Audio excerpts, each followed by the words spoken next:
அண்மை செய்தியை பார்த்து வருகிறோம். கரூர் மாவட்டத்தில் சாமி கும்பிடுவதில் பட்டியலின மக்களிடம் பாகுபாடு என தொடரப்பட்ட வழக்கில் பாகுபாடுகளை களைய நடவடிக்கை எடுக்க ஆட்சியருக்கு உயர்நீதிமன்ற மதுரை கிளை உத்தரவு பிறப்பித்திருக்கிறது. இன்னும் சில ஊர்களில் சிலர் சட்டை அணிந்து போக முடியவில்லை, தெருவில் நடந்து செல்ல முடியவில்லை எனவும் நீதிமன்றம் கருத்து தெரிவித்திருக்கிறது. இதனை கண்டறிந்து மாவட்ட ஆட்சியர் உரிய நடவடிக்கை எடுக்க வேண்டும் என உயர்நீதிமன்ற மதுரை கிளை உத்தரவு பிறப்பித்திருக்கிறது. விவரங்களோடு இணைகிறார் செய்தியாளர் நாகேந்திரன். நாகேந்திரன், வணக்கம். இந்த வழக்கின் பின்னணி என்ன, மேலும் இந்த உத்தரவின் முக்கிய அம்சங்கள் என்ன? வணக்கம் ஐயா. கரூரை சேர்ந்த சுப்பிரமணி.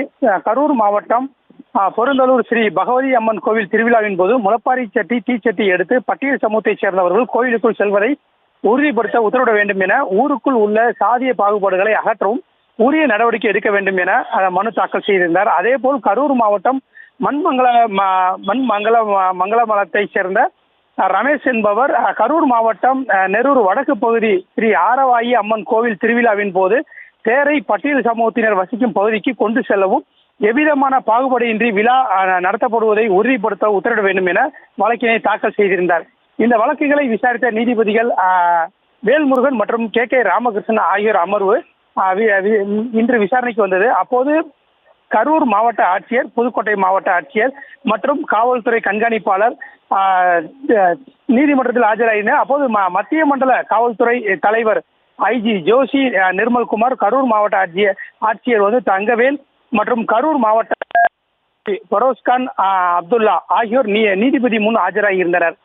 அரசு தரப்பில் ஆஜரான கூடுதல் தலைமை வழக்கறிஞர் அஜ்மல் கான் மற்றும் வீரா கதிரவன் எந்த ஒரு சாதிய பாகுபாடும் இல்லை, வேறுபாடுகளை களையும் வகையிலேயே காலனி என்ற பெயர் நீக்கப்பட்டுள்ளது, அனைத்து சாதியினரும் அர்ச்சகராகலாம் என்று அரசாணை உள்ளது, இரட்டைக்கோளை தொடர்பான எந்த புகாரும் வழங்கப்படவில்லை என தெரிவிக்கப்பட்டது. அதற்கு நீதிபதிகள் சமூகத்தில் அனைவரும் சமமாக நடத்தப்பட வேண்டும், அரசின் கொள்கைகள் அனைத்தும் பேப்பர் வடிவில் மட்டுமே உள்ளது, நடைமுறையில் இல்லை, அரசியலமைப்பின் பாதுகாவலர் நீதிமன்றமே, ஒவ்வொருவரின் உரிமையும் பாதுகாக்கப்பட வேண்டும், நீதிமன்றத்தில் இதுபோன்ற வழக்குகள் தாக்கல் செய்யப்படுவது வேதனை அளிக்கிறது என நீதிபதிகள் கருத்து தெரிவித்திருக்கின்றனர்.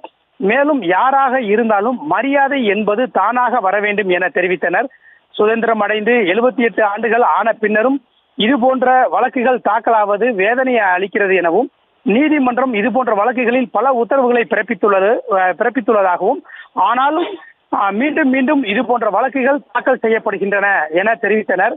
மேலும் தொடர்ந்து நீதிமன்றத்தில் ஆஜராகியிருந்த கரூர் மாவட்ட ஆட்சியரிடம் இவை தொடர்பாக புகார் பெறப்பட்டவுடன் தனிப்பட்ட முறையில் ஏன் விசாரணை செய்யவில்லை, மாறு வேடத்தில் மாவட்ட ஆட்சியர் ஆய்வு செய்திருந்தால் உண்மையான பிரச்சனை தெரிய வந்திருக்கும், இன்னும் சில ஊர்களில் சட்டை அணிந்து போக முடியவில்லை, தெருக்களில் நடந்து செல்ல முடியவில்லை, அதனை கண்டறிந்து மாவட்ட ஆட்சியர் உரிய நடவடிக்கை எடுக்க வேண்டும், புகார் வந்தால் தான் நடவடிக்கை எடுக்கப்படும் என்பது ஏற்கத்தக்கதல்ல, மாவட்டத்தில் உள்ள பிரச்சனைகளை கண்டறிய வேண்டியது மாவட்ட ஆட்சியரின் கடமை என தெரிவித்தனர். இதனைத் தொடர்ந்து கோவில் தேர் ஒரு தெருவுக்குள் போகும்போது மற்றொரு தெருவுக்குள் போகாது என்பதுதான் பிரச்சனைக்கு முக்கிய காரணம். திருவிழாவில் அனைவருக்கும் ஒரே முறைதான் கடைபிடிக்கப்பட வேண்டும், திருவிழா கொண்டாடுவதே அனைவருக்கும் ஒற்றுமையாக இருக்க வேண்டும் என்பதற்காகத்தான் என குறிப்பிட்டனர். மேலும் இது போன்ற பிரச்சனைகள் நிரந்தர தீர்வுக்கான சாதிய ரீதியான வேறுபாடுகளை களைவதற்கான சமூக ஆர்வலர்களின் அந்த பட்டியலை நீதிமன்றத்தில் தாக்கல் செய்யுங்கள், அரசு அலுவலர்கள் மற்றும் சமூக ஆர்வலர்கள் உள்ளடக்கிய அந்த குழு அமைத்து இது போன்ற பிரச்சனைகள் இனியும் தொடராத வகையில் தடுக்க நடவடிக்கை எடுக்க உத்தரவிடப்படும், மேலும் இந்த வழக்கில் உரிய உத்தரவு பிறப்பிக்கப்படும் என கூறி தீர்ப்புக்காக தேதி குறிப்பிடாமல் வழக்கை ஒத்திவைத்து உத்தரவிட்டுள்ளனர். அகிலா.